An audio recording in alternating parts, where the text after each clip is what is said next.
Please welcome Dave Katz. Welcome.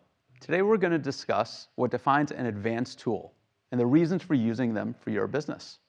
We have a few experts here today to dive deep into how they use advanced tools, their specific use cases, and how they build differentiated capabilities. My name is Dave Katz, and I oversee tech advocacy, technical content, and developer relations at Amazon Ads. I've been in the ad space for over 15 years, and at Amazon Ads, we try to help brands reach their customers through a wide variety of opportunities, a lot of different ad experiences to reach those audiences where they shop, read, listen, and watch. We offer quite a few ad products to really help connect with customers with ads on and off of Amazon. There are branded shopping experiences that help engage with a customer. We have ad tech solutions to help our advertisers plan, manage, and optimize their digital marketing. So let's talk a bit about what we're going to go over today. We're going to start with an overview of advanced tools, talk about the key differentiators, and then talk to our panel right here with AdAdvance, Helium 10, and Fiverr. So let's introduce the panel. Let's kick that off, starting with Joe from AdAdvance, Bradley from Helium 10, and Gal from Fiverr. Thank you all for joining us. Joe, why don't you give us a quick intro? Yeah, thanks, Dave. So I'm Joe Schellerud, co-founder and CEO of AdAdvance. We're a digital advertising agency helping e-commerce brands grow and scale their brand. We specialize in Amazon sponsored products, DSP, a number of other Amazon products which we can talk through, along with some other digital channels. I got my start in the space actually selling on Amazon back in the day, and while I was growing that brand, started to build out our tech, which we utilize in-house. Overall, we're located in Duluth, Minnesota, and we help manage and grow brands through their advertising. Thanks, Joe. Great to have you. Bradley, on to you. My name is Bradley Sutton. I'm the Director of Training and Chief Evangelist at Helium 10. Helium 10 is a A to Z software suite for Amazon sellers. We have over 1 million active customers. I myself have been in e-commerce for 25 years and in the Amazon ecosystem for about 7 years. I've sold millions of dollars online since then. And I also am the host of the Serious Sellers podcast, which is for Amazon sellers, and we've had over 4 million downloads. Thanks for being here. And last, Gal, after you. Thank you, Dave. It's great to be here. My name is Gal, and I'm part of Fiverr. Fiverr is one of the biggest marketplace for digital services, connecting between freelancers to entrepreneurs, solopreneurs, and small businesses around the world. My role inside the company, I'm heading a kind of new division that's called Fiverr Certified, which is a B2B focused solution. We work with big digital enterprise and partnering with them. What we are doing with Amazon Ads, and we actually partner to provide a dedicated place with vetted certified expert that can help Amazon sellers without their Amazon journey. Before we jump into the conversation, let's do a quick overview of the tools that we have and what we'll actually be covering today. We actually have quite a few of them, and there's a reason why we built each one individually. Every brand has a unique set of needs to reach the right customers at the right moment. They might need specialized features to run their own businesses. And it's not really always possible with a one-size-fits-all solution. So we built a lot of these advanced capabilities to give you the customization that you need. So really what we tried to do is create the base level of raw materials so that companies, like some of our partners here, can customize for themselves and for their clients. We have tech and agency partners who use some or all of the tools in order to really help advance capabilities for their advertising customers. So let's do the quick overview of these products. Starting with the Amazon Ads API, and this is direct access to campaign management and reporting. Really gives you the ability to pull and push information into the systems, adjusting bids and budgets, receiving reports, pushing changes to campaigns, and setting up new campaigns. Then we have Amazon Marketing Stream. That's a push-based system where we push metrics, reports directly into your own AWS instance. The real benefit of this is that we can push that information hourly with hourly information to help you optimize. We also heard from a lot of brands that they want more detailed reporting, every event if they can get it.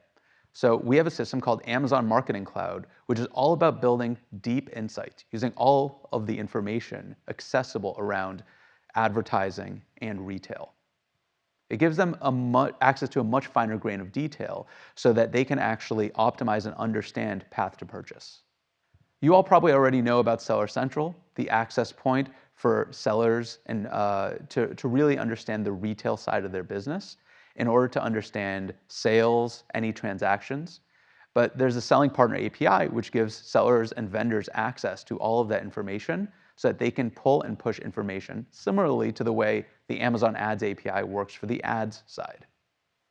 But since we launched Stream for the ad side, we actually heard a lot of feedback from retail customers that they wanted the same capabilities for retail. So we built Rapid Retail Analytics.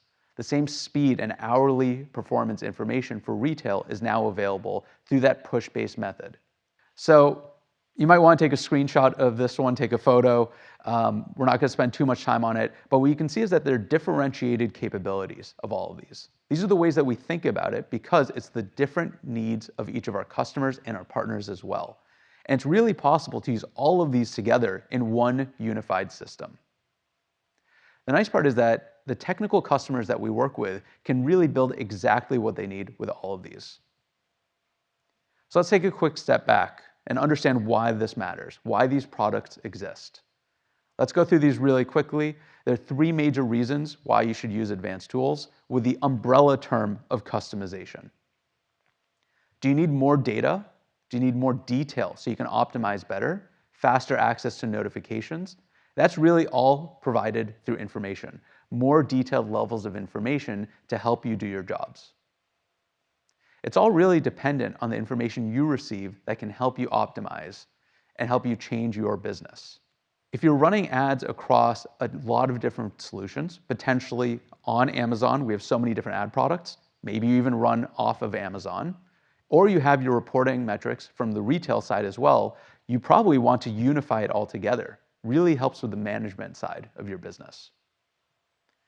And after that, if you really think about what you do when everything is unified with the super detailed level of information that you get, you want to automate as much as you can, as often as you can. This really helps you figure out how many products you sell. The more products you sell, the more automation you probably need to manage them. So as we think about all of these together, would love to talk to each of you about them, thinking about how you save time, how you build better optimization. So Bradley, let's start with you. Think about how you use all that detailed level of information for optimization. How have you built your systems to really take into account all of the reports and metrics? Yeah, well, it's important to understand that, if we take in all this data from Amazon, if we were just going to display it to the customers in the same way that they can see it in Seller Central, where there's not even any point to have it that way. So what we do is we get all the data that's coming from some of these advanced tools that we are talking about here, and we try and display it in unique ways that our customers can get actionable insights. So we'll bring in some data and maybe even create some newer metrics, like one that's popular is tacos, total ACoS or total advertising cost of sale. You can't really see that in Seller Central. It's something that people were kind of calculating on their own, but now we bring that into a graphical user interface. So what's really important is taking the data that Amazon is giving through these advanced tools and then showing it to the customer so that they can see it in unique ways and then be able to make some actionable, have some actionable insights from it. So for those of you who don't know, Joe here posts a lot on LinkedIn, a lot of detailed analysis and reports, and I feel like I always learn something new. Really curious about how do you unify all of the information to create those reports and to drive those insights? Sure. Yeah, so with unification, really what we're trying to do is bring together separate data streams into a cohesive roadmap. For example, if we look at the different ad products between sponsored ads and Amazon DSP, they can be in data silos. And so what we like to do is use tools like Amazon Marketing Cloud to bring these together. And it allows us to look beyond some metrics that are provided in the base reports like ACoS or ROAS into a more cohesive roadmap where we can really make knowledge-based decisions based off of the data. Great. So Gal, can you tell us about how you save time by automating workflows? Yes. Well, talking about automation, I think that it's all about making life simple and easier and with scale. So the first thing is automate all of the process in terms of doing things on the platform of Fiverr or Fiverr Certified and Amazon Ads. So you have someone that is taking care of your payment, of the contract, of the billing, of the NDA. So everything is automated, everything is on the platform, so you get faster time to market. But we also look about what you need to do with the assets, right? With the delivery that you get, and what you need to do it afterwards when you go into Amazon. And then we take one step further and basically took some of the process like pre-moderation API and the things you need to do that I will talk about it later, and actually bring it inside the platform and even automate it even further. So Joe, let's talk about how you automate reporting and analysis. What does the process look like and what are the benefits? Yeah, so some key things is that there are a ton of great standard reports that are available within Amazon, and Amazon keeps adding more and more data sets in there. But what we find is when we're working with clients, they have specific needs in what they're looking for.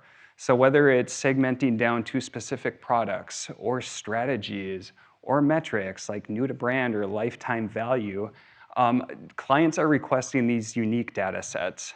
And so what we've been able to do at AdAdvance is to tie this into our software, where instead of spending all the time to manually generate these reports, we can put together it's a SQL query in the background, but our clients don't have to deal with that.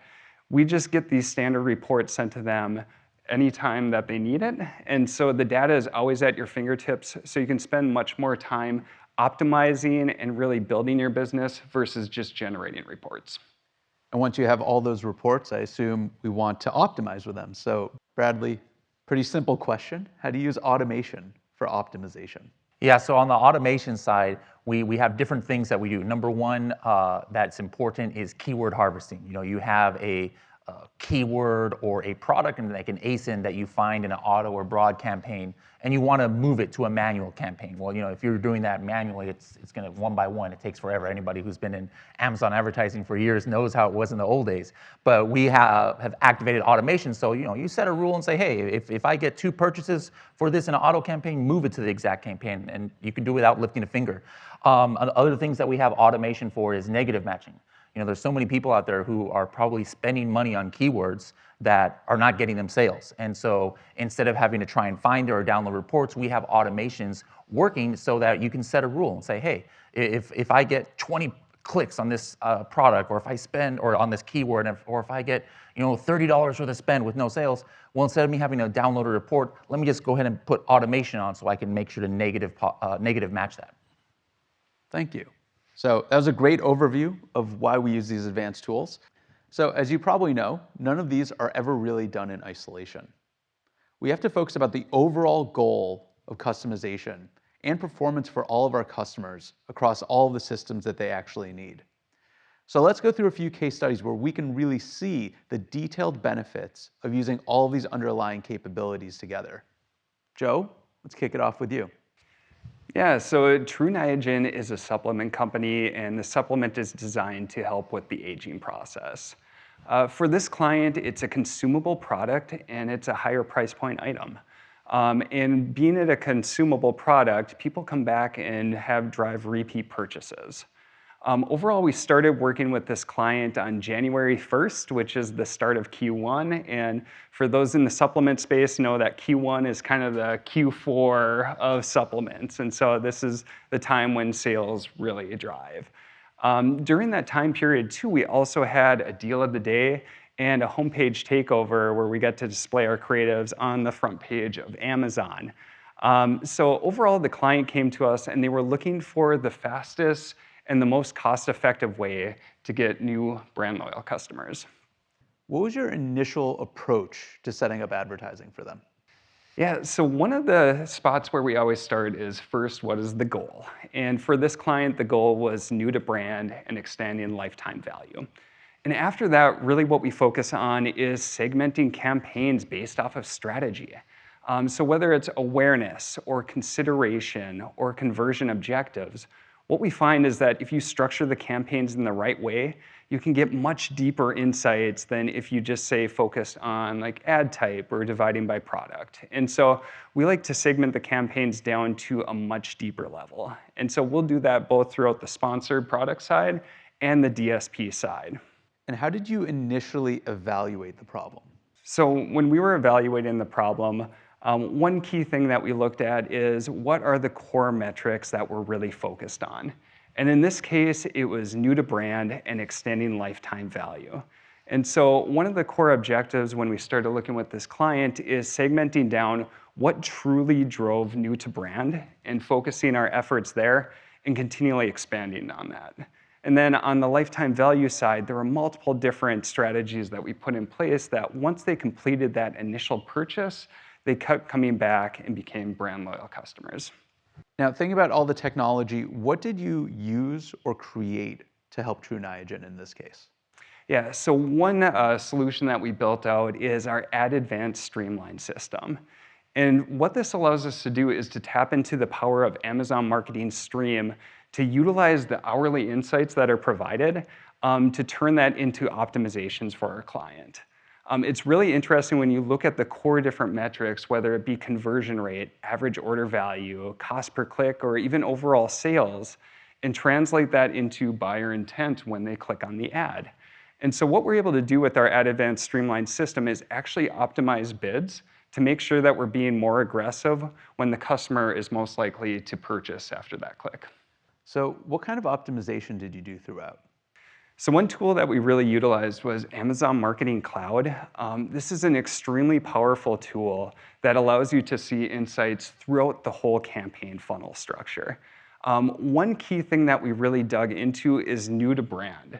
And while you can see new to brand for DSP and upper funnel advertising, you can also break down all the different sponsored ad types.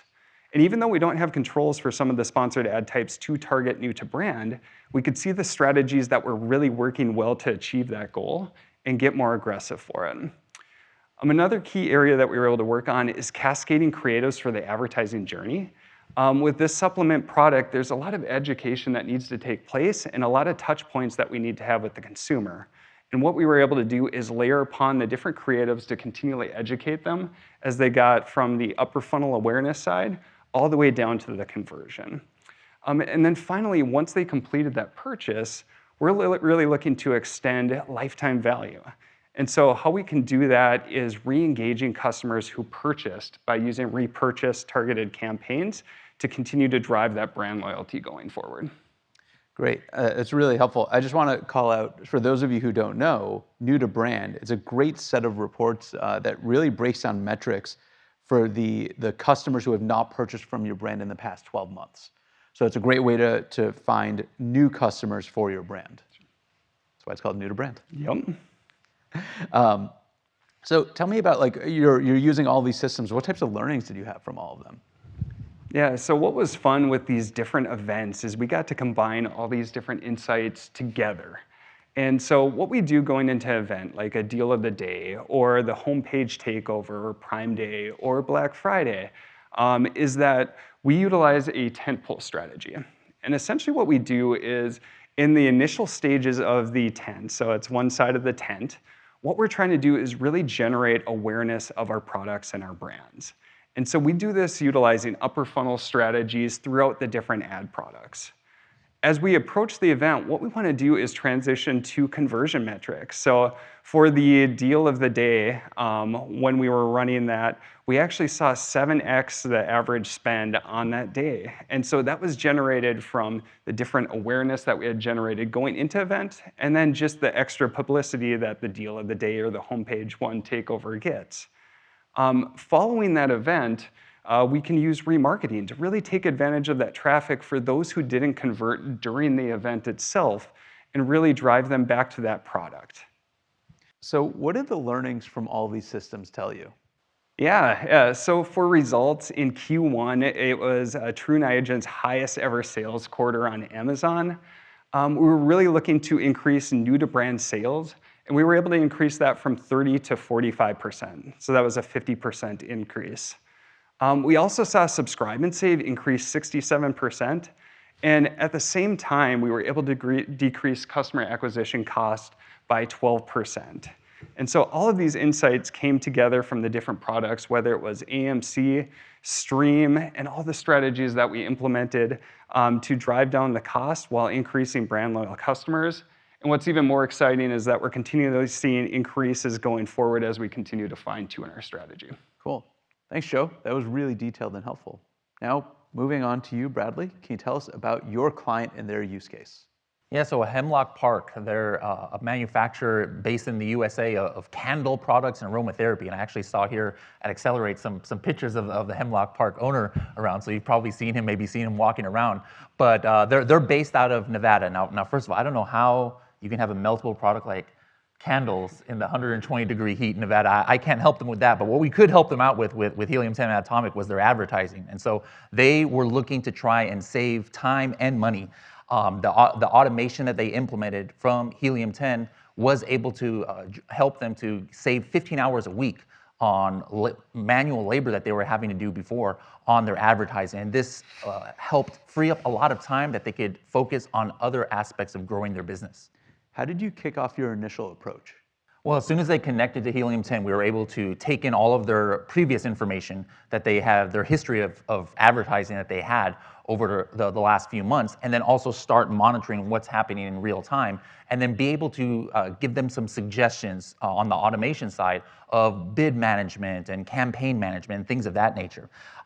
We had bid recommendations that they were maybe spending wrong in some places, not spending enough in other places. And then we used the Amazon Marketing Stream data, which is fairly new, right around the time that they joined us, where we can really dive in and see like, hey, maybe on Saturdays from 2 p.m. to 7 p.m., their advertising was not really optimized. They had a really high ACoS, but maybe Tuesday nights from 2 to 5 p.m., it was just bonkers. So they needed to go a little bit harder on advertising during those times of day. But that Amazon Marketing Stream really allowed us to try and get that granular level of insights with what was going on with their advertising. So let's go under the hood on that one a little bit. As you think about the hourly analytics, what systems did you have already? You said you had just started using Amazon Marketing Stream, or what did you have to build?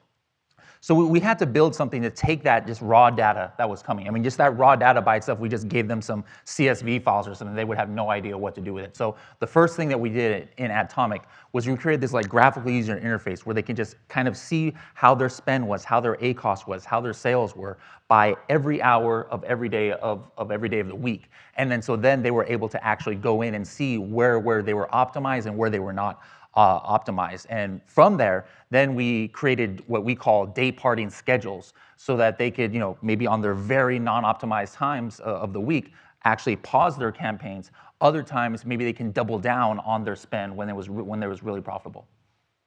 And what did you have to do to actually automate all of this?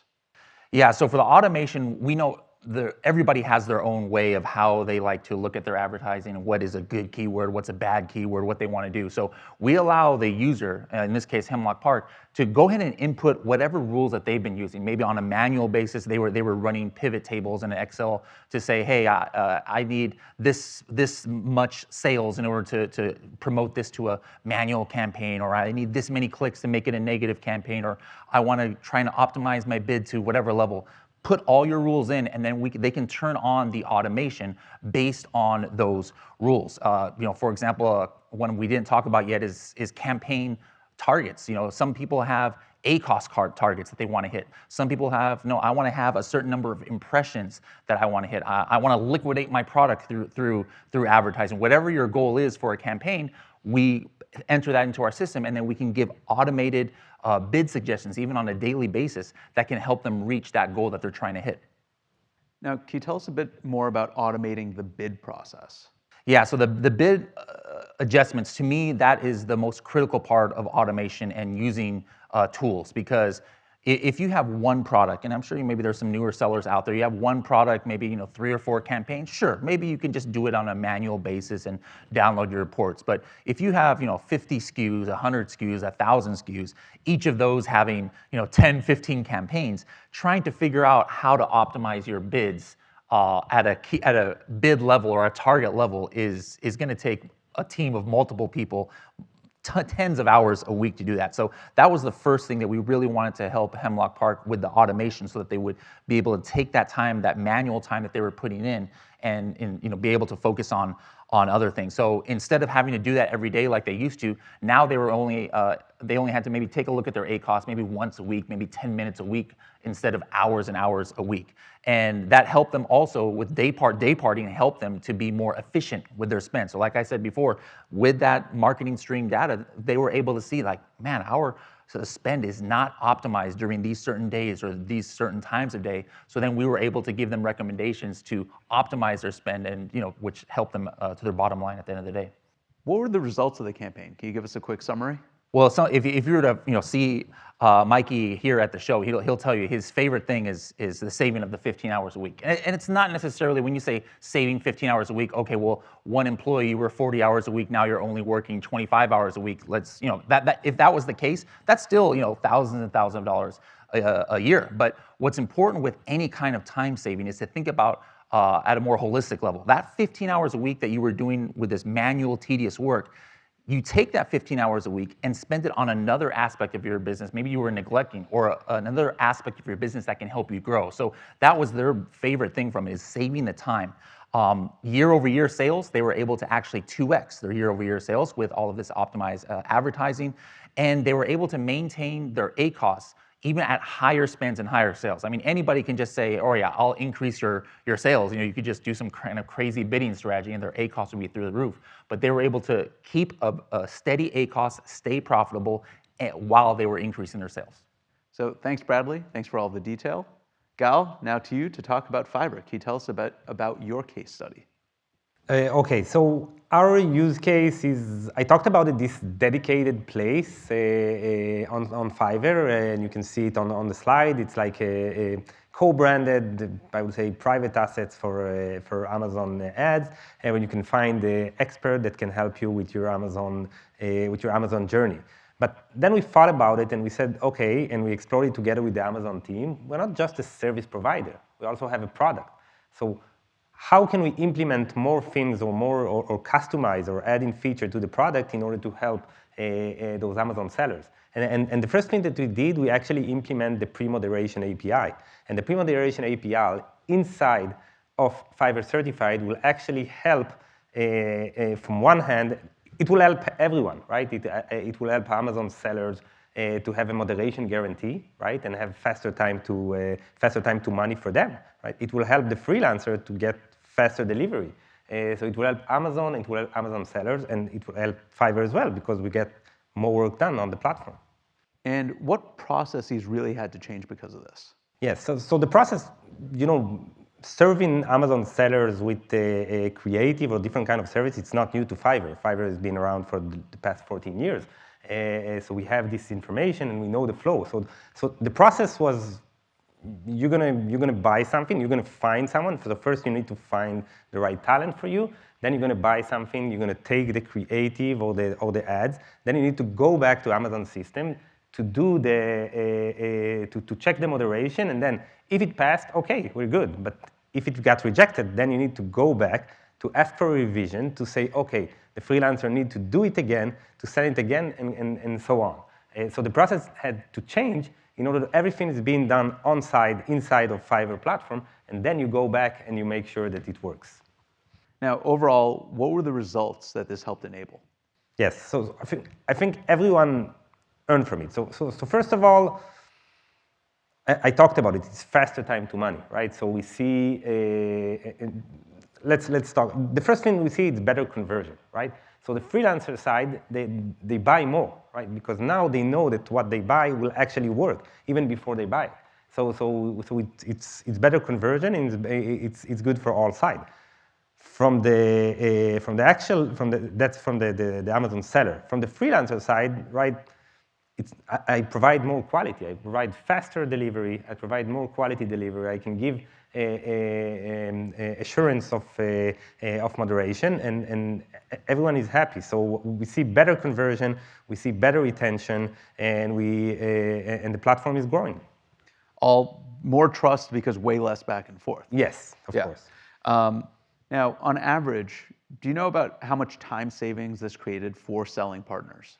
So I think that we actually checked this, right? And we measured this because we also had this information of before, right? We can take like a time frame and see how many ads inside of Fiverr and inside of Fiverr Certified. And I can say that we can save between a day to a week, or sometimes people that got rejected didn't even complete the process. So I don't know what if they do it in another place or they didn't complete it at all. But I would say between a day to a week of saving time. That's great. And then those ads just get up and running. Yes. What were the overall learnings that you had? We needed to really understand the user journey. We really needed to understand the user journey. So we got from the Amazon team a bunch of rejected videos and rejected ads, and we tried to test it. And we saw, okay, this is not enough. We still need to understand. So we actually opened an Amazon account as a seller.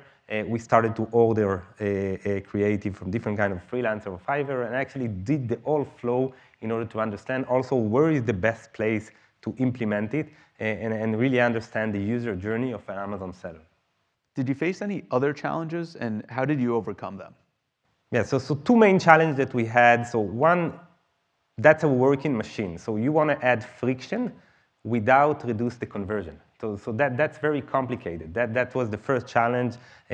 Where should this be, right? So we need to change it from the freelancer side. We need to change it, the awareness from the Amazon seller side. And we test a lot of pages. And keep in mind, it's a lot of dependencies. Also, Fiverr is a big company that have millions coming every day. So that was the first challenge. The second challenge was we already look forward, right? And we thought, okay, when we look like 6 months from now, we're going to want to implement the Asset Library API and make the life of the Amazon sellers even easier to be able to upload the ads from the platform. So, and this needs to be, the friction needs to be even smoother, right? So you need the ability, and that was the second challenge, to build the infrastructure around the future growth of the platform. So in your experience so far using it and with all the customers, what type of feedback did you get? Any favorites?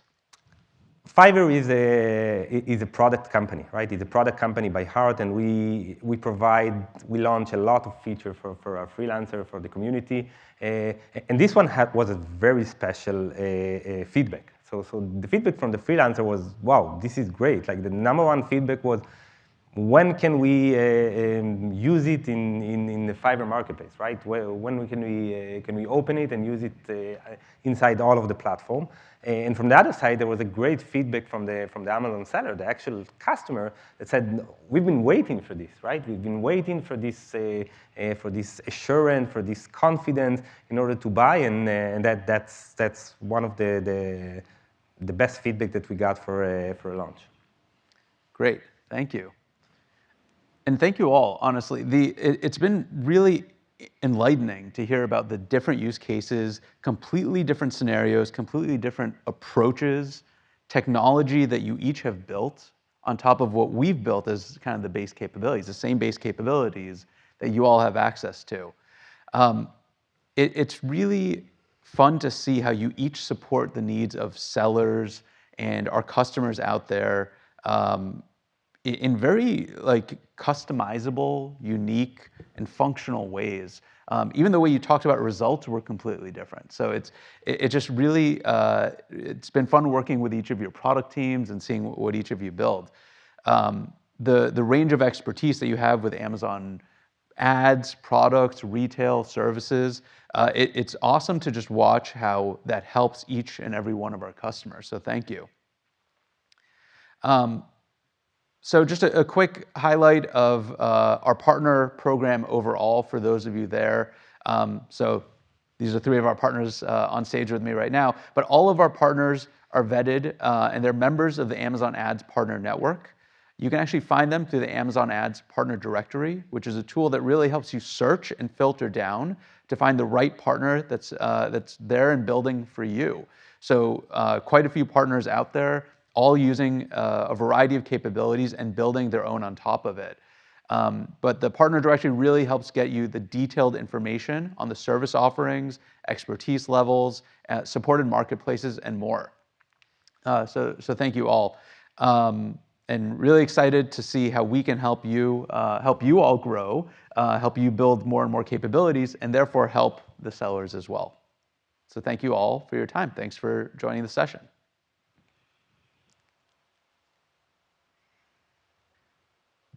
And we really appreciate your time today. We would love to get your feedback about this session. So use your in-app QR scanner to scan the code, and then select surveys from the panel on the right side.